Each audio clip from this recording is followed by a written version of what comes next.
So it's been about 6 or 7 months since I did my first casting ever at home.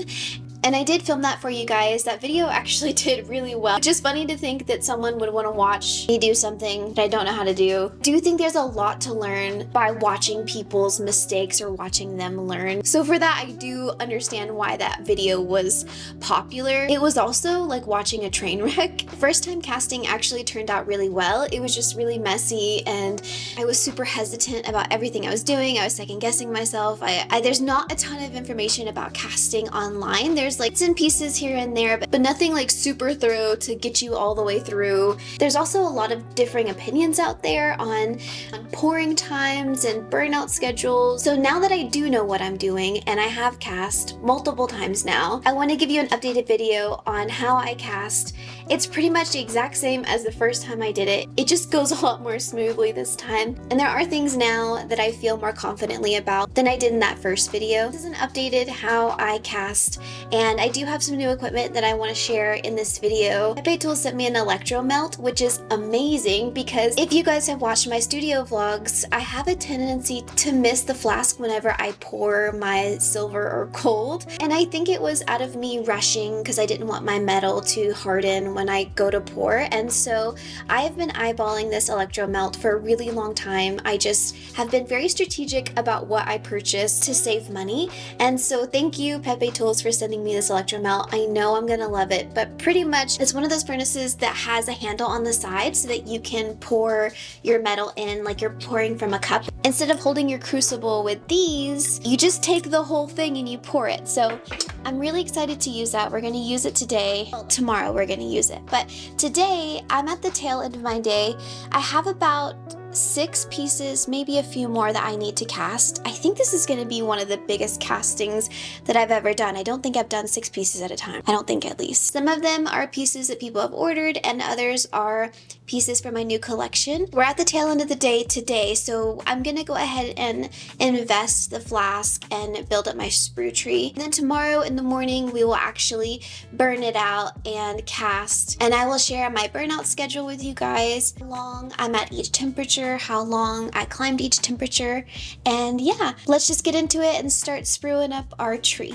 I never know where to put these. They look so weird, just hanging out like a fuzzy caterpillar. Maybe I could just stick it right here. It'll still catch my voice. Hopefully that sounds okay. So let's talk preferences with flasks. I've tried non-perforated flasks and I've tried perforated. So these are perforated with the holes. I cast using a vacuum casting system, so I use my Kaya cast from Pepe Tools, and that uses a vacuum to suck the metal down and through these holes as well. I tried to use a non-perforated flask just for those times whenever I am casting 1 or 2 rings and I want to use a smaller flask. Maybe I did something wrong and I didn't do it correctly. So if you have experience using a non-perforated flask, please let me know what I did wrong. But whenever I poured the metal, it didn't make a full cast, and I'm not sure why. It's really one of the only times it's ever happened.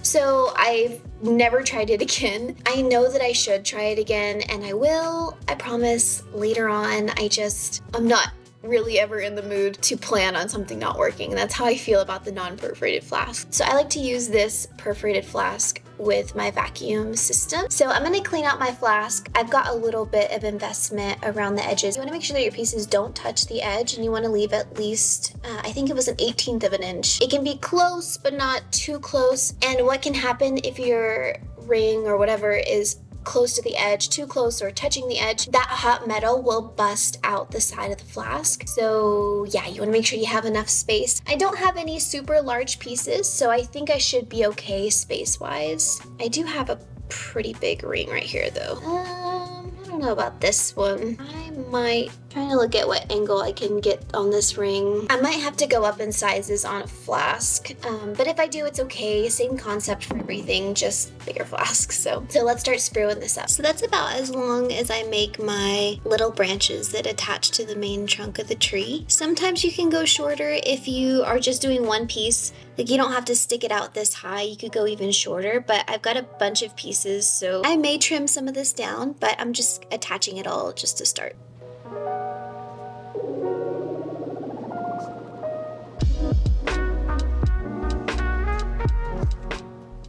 I I try to put my little sprue on a wide surface and not near like the main texture, so I'm not going to put it on the front face of the ring. On some pieces more than others, it'll actually matter where you put your sprue, and so on my textured pieces, I do like to be strategic about where I place it.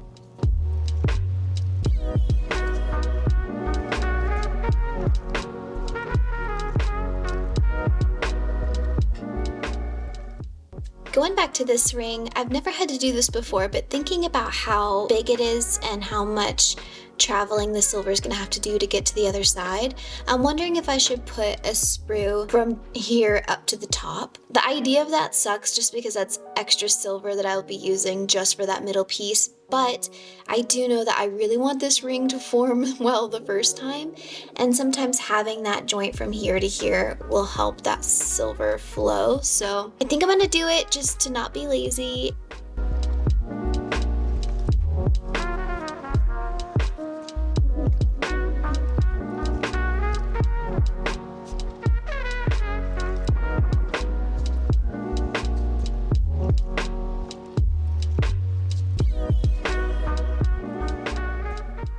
So the idea of doing this is that the silver will start here and it will try and make its way around. It might not make it all the way around to this other side, so creating that straight shot will give you more of a likelihood that this piece will fully form.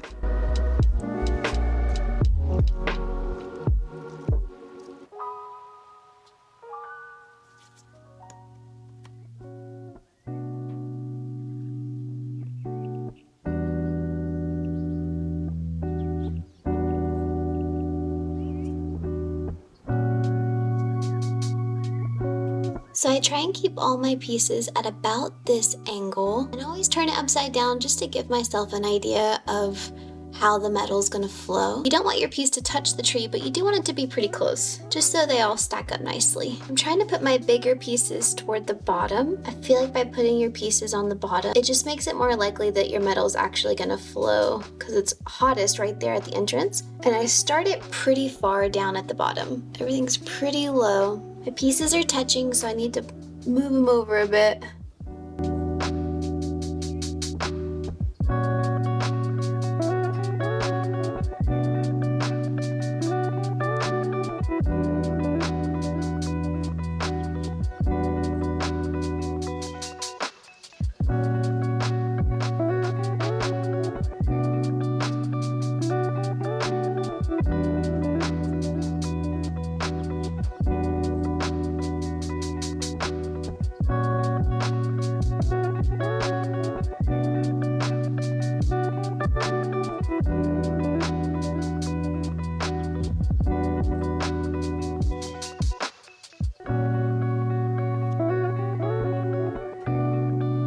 So here's everything on the tree. Now I've got this little bit of extra here at the top, and I like to use little scissors to cut it off so that I don't mess up anything on the tree. So let me grab my little scissors real quick.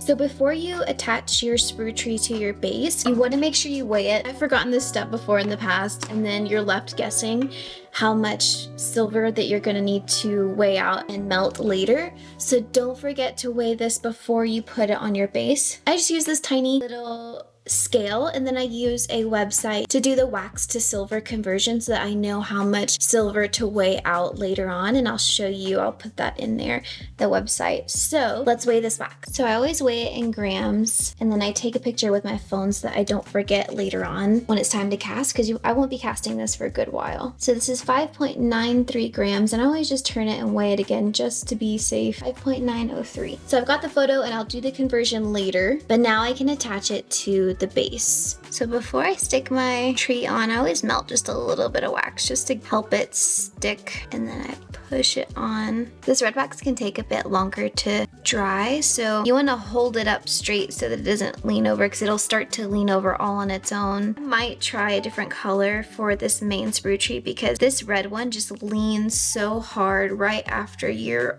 you set it up. If you don't pay attention to it, it can start to lean pretty hard to one side. So I try to let it harden as much as I can before I move it. Otherwise it starts to fall, and like you can see probably right now, it's leaning more to one side than the other, and I don't want these rings to touch the side, so I'd rather it lean more to the left than to the right. So it's kind of a balancing act. And this is where sometimes just having a bigger flask makes it easier to do this part. Then you won't have to worry about it so much when it leans a little bit to the right or a little bit to the left. And there it goes, leaning over really hard.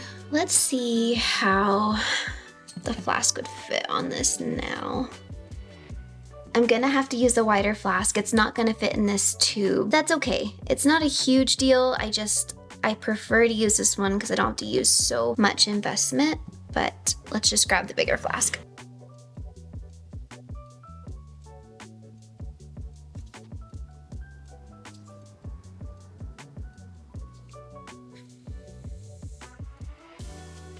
I love this wax pen because you'll see it smoking really heavily, but then if I lift my fingers off, the sensor turns off so that it doesn't keep heating up, and it's really nice. I got this one from Pepe Tools, and it also has like smaller tips so that it helps me get into these really tight places whenever I am screwing up the tree.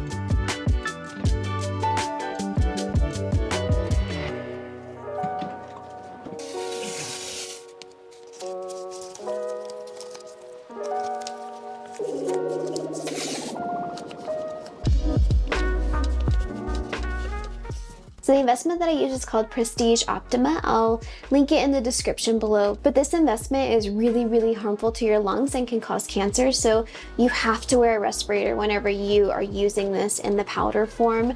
And whenever you are quenching your flask and that steam comes up to your face, that's not good. And if you don't dunk your flask all the way and you allow that steam to come up, that's gonna give you the same effect as if it were still in powder form. So when you quench your flask, make sure you dunk it all the way in so that steam doesn't come back to you. This investment has an 8-minute work time. I have a conversion chart that shows you how much investment to water ratio that you should use with this investment, and I have it posted in the community tab. I shared it maybe 1 or 2 weeks ago. So you always want to add your investment to your water, not the other way around. So measure out your water, put it in your mixing bowl, and then measure out your investment and then add that to the mixing bowl. You want to use a mixing bowl that's tall because when you vacuum out your investment, the air bubbles, it will rise and it can overflow. So use something tall. So I'm gonna add my investment into my water. I'm gonna mix it with a mixer for 3 minutes, and then I'm gonna vacuum that bowl for 2 minutes. And then I'm gonna pour it into my flask and vacuum that for the remaining, I think, 3 minutes. It doesn't have to be exact, but I think it's about 3 minutes. And then we're gonna let it sit for 2 hours. This investment only takes 2 hours to sit, but since we're not casting until tomorrow, I'll just leave it under the bell jar where it can hold all of its moisture. So let's start mixing.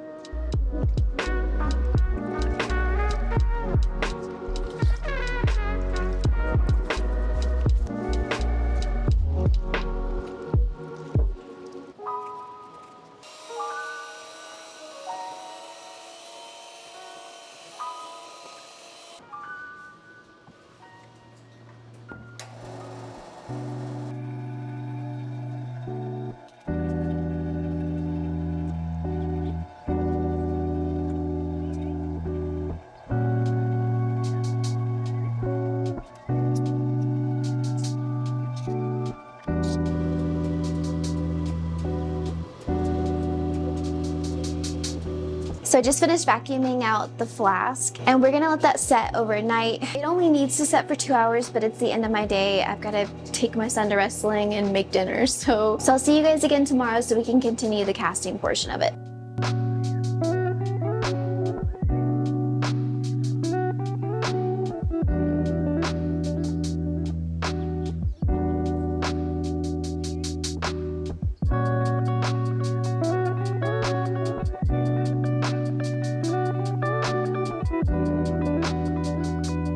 Okay, so it's the next day, it's Tuesday, and so I'm just gonna put the flask in the kiln here, and as you guys can see, it's at 300 degrees. Once your kiln is at 300 degrees, I think it takes about 30 minutes to get there. That's when you wanna put your flask in, and it's gonna sit at 300 degrees, I believe for an hour. I'm gonna share my burnout schedule that I personally use here on the screen so you can take a screenshot of it. You want it to sit at 300 degrees for about an hour so that it can steam the wax. I use the tabletop kiln, but you have to be careful when you buy this because there's one for burning out wax and resin, and then there's another one that I think is for pottery. It's really important that you get the one that's specifically for wax because there's a little hole at the top where that burnt out wax comes out, and if you don't have that, I don't know what'll happen, but I just don't think it'll work. There's two kilns for a reason. So the flask is going to be in here for about 8 hours, so it should be done around 4:40 this evening, and then we can melt the metal in the new Electro melt and cast. I do have some stones that are being cast in place, so we won't be quenching it after. We're gonna have to let it cool down naturally, so for about 2 hours before I can break it open. But let's go ahead and open up this Electro melt because in the beginning stages of casting, it doesn't have like a smell or fumes or anything, but once that temperature climbs to 1,000 and those like higher temperatures, it's gonna start to create fumes, and I won't want to be down here, and I'll have the windows open and it'll be cold. So let's go ahead and break it open and take a look at it.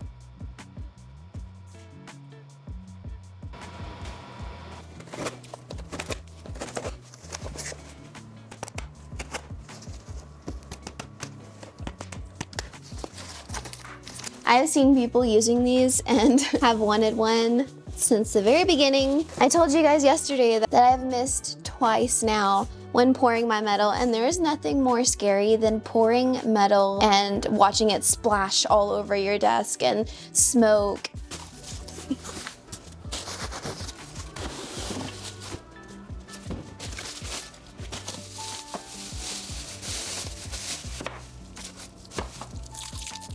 What are you? Celsius in green, set target in red. Okay, that's how my other one is. Oh, nice. It gives you a melting chart of what temperatures for each metal. So it says that silver is supposed to be at 931 degrees Celsius. I've been doing 1,000 degrees Celsius, but that's what's been working for me. But I thought it was because I was a slow pourer, so that's why I was setting it higher to give me that time for it to cool. So I might go down a little bit just since this one is less likely to lose any heat when I pour. But it says excessively overheating metals can cause boiling and affect properties of your alloy. It can also lead to porosity and holes in your casting. Over excessive heat can also greatly reduce the lifespan of your furnace, so set the temperature accordingly. Maybe I'll just go up a little bit from there. Maybe I'll do 950 or 975. Don't pour from a great height. Don't over tilt. It says don't pour upside down or your crucible will fall out, which I was actually wondering how that would work. Your crucible should always start cold and end cold with the furnace, so leave it in. This does come with a crucible, which is nice, and it doesn't have the little rim around it like my other crucibles so that you can put the tongs in there to pick it up. It just sits right inside. And so they said when you pour, gosh, I hope this isn't gonna be hot because I'm not that strong, so just make sure it's pointing in the right direction, bring it close, and pour. I'm not sure what, oh, this is the lid. Very cute. All right, so this is the graphite, I believe, rod so that you can stir the metal. I've seen people use these. I've never used one. I've always just melted my metal. Every now and then I would, before it was time to cast, I would pick up the crucible with my tongs and kind of like swish it around and then put it back, let it get back to temperature. This will be nice. So you just use it to stir up your metal, put your lid back on. This is gonna be really nice replacing this furnace because it's so big, and it's nice to have room on the table for more tools if I wanna mount some later on. And this furnace is way bigger than this one. I mean, look at the size difference. This one's about double the size of this Electromelt, and it's got the exact same size crucible on the inside. So it'll just be really nice to have something more practically sized for this space. Make sure I unplug the right one. Right. Good Lord. Definitely not gonna be able to wear this shirt whenever I go to pour the metal. And actually, I need to take this adapter plate off.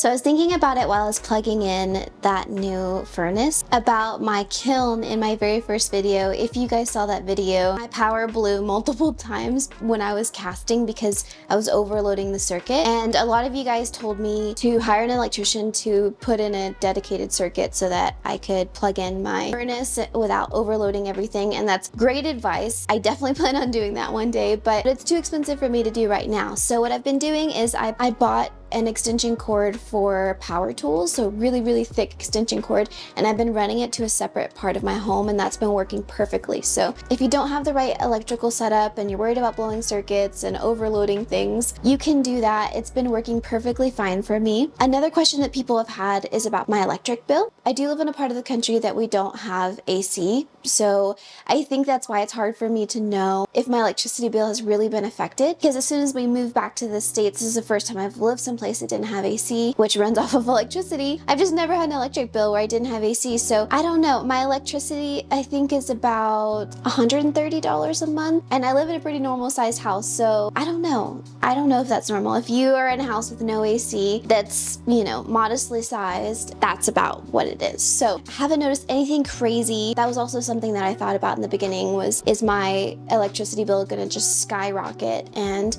so far it hasn't. So I also only cast once a week. I tried to do Fridays only. I know it's Tuesday, but I'm trying to play catch up. So I think leaving casting to once a week also would help. The other thing that I wanted to talk about was ventilation. I would love some sort of ventilation system. I would love to hire an electrician to come in and route some sort of vent hood over my tabletop kiln to just suck all these fumes out. Right now, I don't have that in my budget to do it, and so what I've been doing has been working just fine. It does make it cold down here because it does involve opening all the windows, but I'll just show you what I've been doing for my ventilation system. Okay, so what I do is I take this box fan and I only run this whenever I don't have my furnace and my Kaya cast going. I only leave it on during the burnout process of the tabletop kiln. And that's because I don't want to overload what I got going on over here. So as soon as I'm ready to cast and turn on my furnace, I turn this off because I already have two things plugged into this outlet. So I put this in the window and it sucks the fumes out. And then I take my fire poker and I prop it so that the fan doesn't fall backwards. So I have to like wedge it. I gotta find a good place to wedge it.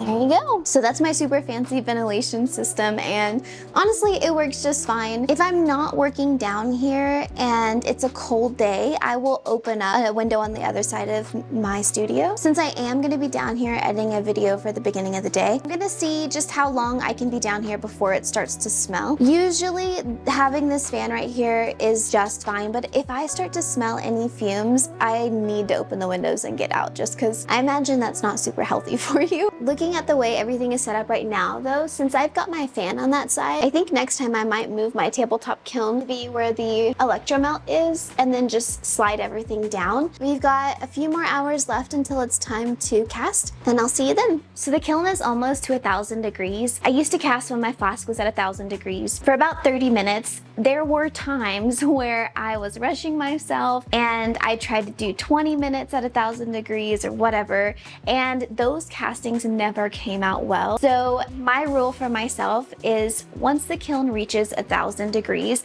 I wait at least 35 minutes, like minimum. And if I've got time, I never cast that early, and I will wait until about 45, 50, sometimes an hour for the inside of the flask to reach 1,000 degrees. When I'm working with a smaller flask, I'm okay with doing 35 minutes, 40 minutes, but when I use my bigger flask like the one I'm using now, I would like to wait the whole hour just to make sure the inside of the flask is at 1,000 degrees.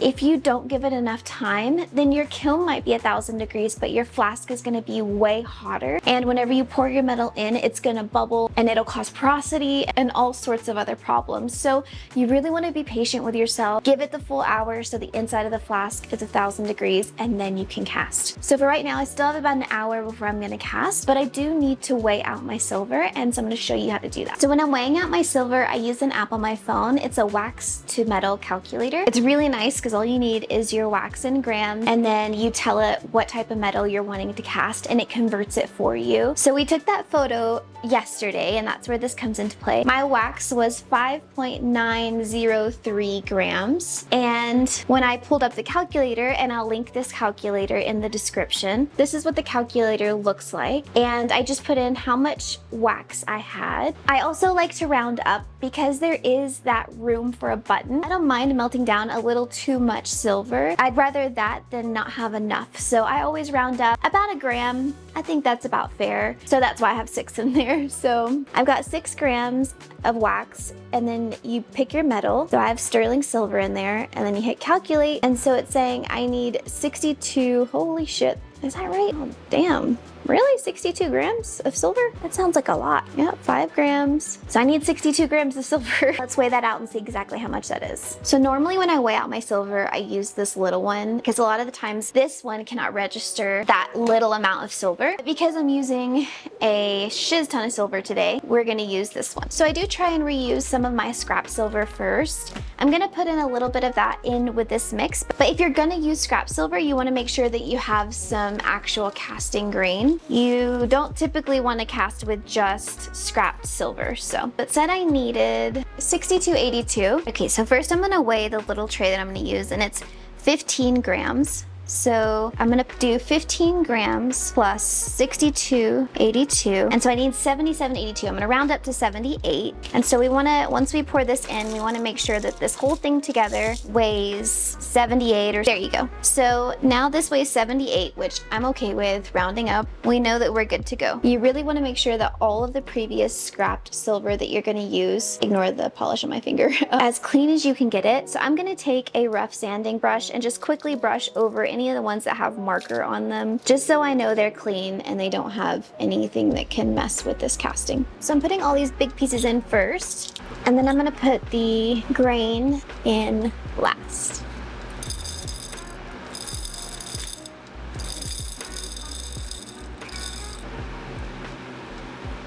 I just had a thought though. I should probably practice pouring this, like just the motion, before I actually put the metal in there. And yeah, I'm gonna do that. I'm gonna take that all out. I wanna make sure that I know how far I can or can't tilt this, and I wanna have that muscle memory kind of down. Since I am doing something new, I want to make sure I'm comfortable doing it. So I know that y'all hate that I stand on a stool when I cast, and I know, I hear you, it's not smart, but I'm short and this desk is tall and it's all I have to use to cast. So I know I should not be standing on a stool while I'm pouring metal, but I will get something different soon, I promise, okay? So don't be mad at me. But let's just practice our pour, okay? I really recommend that if you're just starting this, that you practice the motion of doing it all. It's good that I'm lifting it because then I know how heavy it is. And they said keep the lip as close as you can and just pour. Ideally, it'll go bloop. So I'm gonna hold it from the bottom. Bloop. Okay, I can do it. I got this. All right, now I can put my metal back in. Make sure that your spout is facing the right way. Lid on. Okay, so the kiln has been at the temperature for about 40 minutes now, and I'm guessing since this is so new that it's only gonna need about 15, maybe 20 minutes to heat up. And let's turn her on. I have the silver already inside, like it said. It said the red number is the goal temperature. So I'm gonna click set degrees. So let's go. If you hold it down, it'll go really fast. So just hold it down. Let's see, I'm gonna go to 985, okay? I'm gonna hit set. And I'm guessing that that number is gonna start climbing. And it is. So that is good. All right, so I am gonna add some borax flux to this to help the silver melt. I'm just gonna do like less than a half of a teaspoon. Make sure the lid's on there. All right, so let's see how long that takes to get to temperature. I'll come back and stir it here in a minute, and then it'll be time to cast.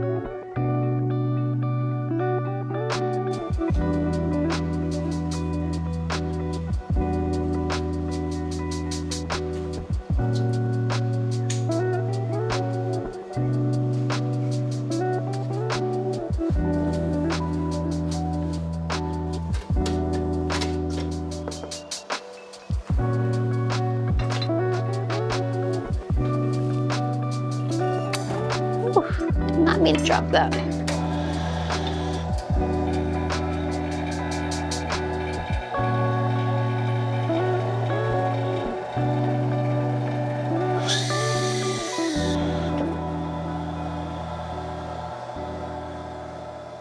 feel like such a dummy right now.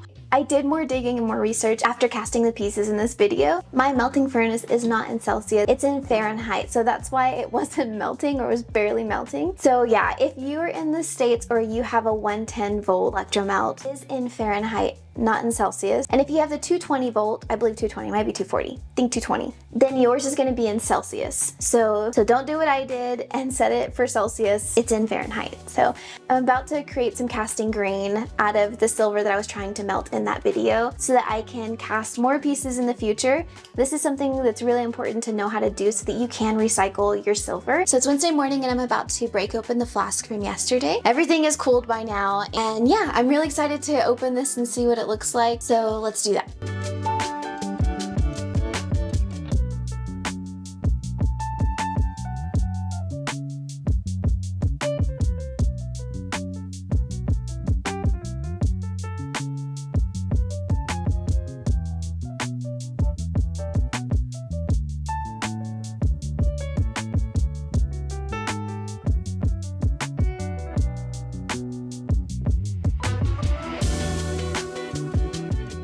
So I just scrubbed off all the extra investment, as much as I could at least, from these pieces. Everything poured so well. So now we're just gonna pickle this, and I'm gonna use my Smart Pickle from Bench Basics from Pepe Tools as well. So let's see how this looks when it's all clean.